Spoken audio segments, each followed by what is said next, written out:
تمام کلیسیاؤں اور مسیحی بہن بھائیوں کو روزوں کے ایام بہت بہت مبارک ہوں۔ روزہ محض بھوک کاٹنا یا فاقہ کرنا نہیں ہے، بلکہ روزہ ہمارے اندر عاجزی، صبر اور برداشت کرنے کی قوت پیدا کرتا ہے۔ میری دعا ہے کہ خداوند اس بابرکت مہینے میں ہم سب کو خداوند کی قربت اور مسیحیت میں روحانی ترقی بخشے، اور ہم ان روزوں میں اپنے آپ کو اور زیادہ مسیحیت میں مضبوط کریں، خداوند میں آگے بڑھیں اور اپنی زندگی خداوند کو دیں، تاکہ ہماری آنے والی زندگی، ہمیشہ کی زندگی جو مسیح خداوند کے وسیلہ سے ممکن ہے، ہم اس کو حاصل کرنے کے لیے خود کو ان روزوں کے ایام میں تیار کریں۔ اور میری دعا ہے کہ ہم ایسے روزے رکھیں جسے خداوند یسوع مسیح نے ہمیں تعلیم دی۔ متی 6 باب 16 تا 18 آیات میں خداوند یسوع مسیح روزے کے بارے میں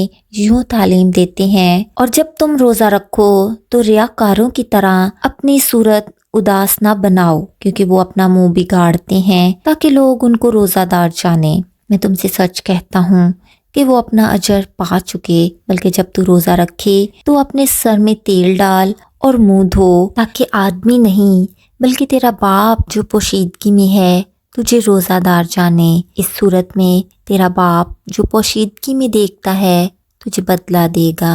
آمین۔ خداوند ہمیں اس تعلیم کے مطابق روزہ رکھنے کی قوت و طاقت دیں۔ God bless you all.